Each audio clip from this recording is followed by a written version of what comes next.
I was the biological daughter of the Stone family. With my gossip tracking system, I played the part of a meek, obedient girl on the surface, but underneath, I would strike hard when it counted. What I didn't realize was that someone could hear my every thought. Even if you're our biological sister, Alicia is the only one we truly acknowledge. You need to understand your place, said my brothers. I must have broken a deal with the devil in a past life to end up in the Stone family. This time, I figured. My brothers stopped dead in their tracks. Alice is obedient, sensible, and loves everyone in this family. Don't stir up drama by trying to compete for attention. I couldn't help but think, well, she's sensible enough to ruin everyone's lives and loves you all to the point of making me nauseous. The brothers looked dumbfounded. I acquired a gossip tracking system that informed me the world I lived in was actually a book, and I was the tragic side character, doomed to have the most miserable fate. The protagonist was Alicia Stone, a fake heiress showered with unconditional love by the Stone family. After rereading countless times about the Stone family's ridiculously irrational decisions and my own string of misfortunes, I made up my mind. I would stop hoping for familial love, respect their inevitable bankruptcy, and play along with the plot. The Stone family adored their fake heiress and looked down on me, their real one, who had been meekly surviving outside their home all these years. Sure enough, the moment I stepped into their house, I was barely through the door when my three brothers stood in my way. Even if you're our biological sister, Alicia is the only one we truly acknowledge. You need to understand your place and not covet things that don't belong to you. Even if you're our biological sister, Alicia is the only one we truly acknowledge. You need to understand your place. Before they could finish their sentence, they suddenly looked at me as if they had seen a ghost. They exchanged frantic glances and made strange faces. In my role as the unworthy real heiress, I simply responded, got it, understood, all clear. But inwardly, I couldn't help thinking, please, I've heard this lousy line so many times I could recite it in my sleep. If you don't respect me, it's fine. It's not like I'm desperate to be here. Do you think I have some death wish, walking into this mess willingly? Seriously, you lot are unbelievable. You wouldn't agree to let me stay away, but now that I'm here, you're unhappy about it. My third brother, Harvey Stone, raised an eyebrow at me with a mocking expression. He said, some people really need to stop pretending while secretly sabotaging Alicia behind the scenes. Oh, my temper's flaring up again. Serves this sharp-tongued jerk right if he ends up losing everything, even his dignity, I said inwardly. His scowl deepened as he suddenly grabbed my shoulder with surprising force. Harvey, are you asking for trouble? Is this how you treat your sister? A middle-aged man's stern voice sounded behind us. Eunice. A graceful middle-aged woman rushed toward me and wrapped me in a tight embrace. My precious daughter, you're finally home. I glanced at them and thought smugly, my parents are actually pretty good-looking. No wonder I inherited their stunning genes. The woman holding me stiffened slightly, her gaze flitted between her silent sons and me before she hesitantly said, Eunice, I made soup for you. Let's go home and have dinner. My father, Thomas Stone, chimed in. I told these useless boys to bring you inside, but here you are, still standing outside. I'll deal with them later. What a pity, such kind parents. But in the end, they'll still turn their backs on me because of the heroine's manipulation. They'll refuse to acknowledge me, and their fates won't be any better. Madness for one, death for the other. Alas, the Stone family is truly cursed. At that moment, everyone froze in place. My mother's grip on my hand tightened so much that her nails left red marks on my skin. Mom?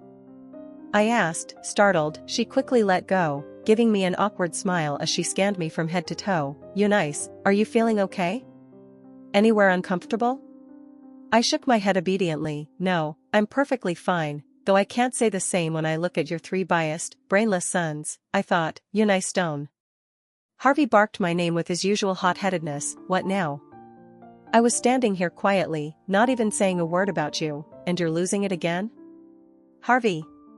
Thomas shot a sharp glance at my eldest brother, signaling him to restrain the fuming Harvey. Eunice, ignore him, let's eat.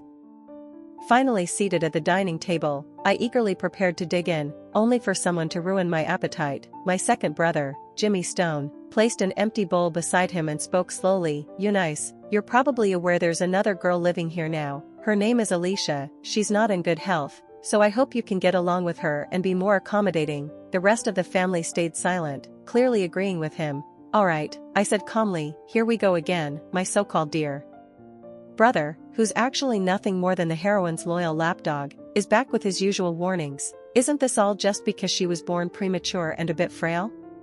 That was years ago, she has long recovered, she's just faking it now, milking it to keep you fools wrapped around her finger. Honestly, I can't stand how gullible these brothers of mine are. Before I could mentally rant any further, a light, sweet voice drifted down the staircase. Dad, Mom, guys.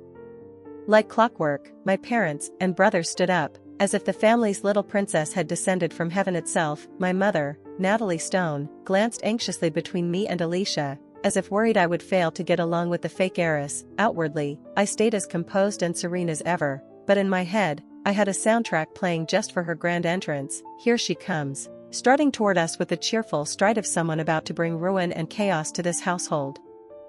Alicia noticed the unusually tense atmosphere downstairs and smiled faintly, moving in as if to hug me. "So, this is my little sister, welcome home," she said warmly, her tone light and cheerful. As she spoke, she flitted toward me like a butterfly, aiming to throw herself into my arms. Instinctively, I sidestepped. Good thing I moved fast, I thought. If I hadn't dodged, that needle in her hand would have ended up in me. And knowing myself, I'd have reacted without thinking and shoved her back. Then, the family would have accused me of bullying her over my so-called grudge about our backgrounds. That would have sealed my fate, setting the stage for me to be kicked out of this house down the road. Alicia, seeing that her malicious plan had been foiled, was momentarily stunned, but she quickly regained her composure, her eyes flashing with a hint of resentment as she tried to play it off as a simple stumble. "Oh, silly me. I was just so excited to welcome you," she cooed, her voice sickeningly sweet. I didn't buy her act for a second, but I kept my calm facade. However, I decided it was high time to turn the tables on her. Using my gossip tracking system, I started to dig deeper into her past. It didn't take long for me to uncover some dark secrets she had been desperately trying to hide. I found evidence that Alicia had been involved in some shady business deals that were actually contributing to the Stone family's financial decline. I also discovered that she had been blackmailing a few important people in the industry to maintain her status. Armed with this information, I decided to expose her in front of the whole family. One evening, when everyone was gathered in the living room, I calmly laid out all the evidence. The Stone family members, especially my brothers who had been so blindly loyal to Alicia, were shocked beyond words. My father, Thomas, his face red with anger, confronted Alicia. "Is this true? How could you do this to our family?" he thundered. Alicia, cornered, tried to deny everything at first, but the evidence was too overwhelming. As the truth came to light, the family's attitude towards me underwent a complete 180-degree turn. My brothers, filled with guilt, apologized profusely for their past behavior. They realized how they had been manipulated by Alicia all along.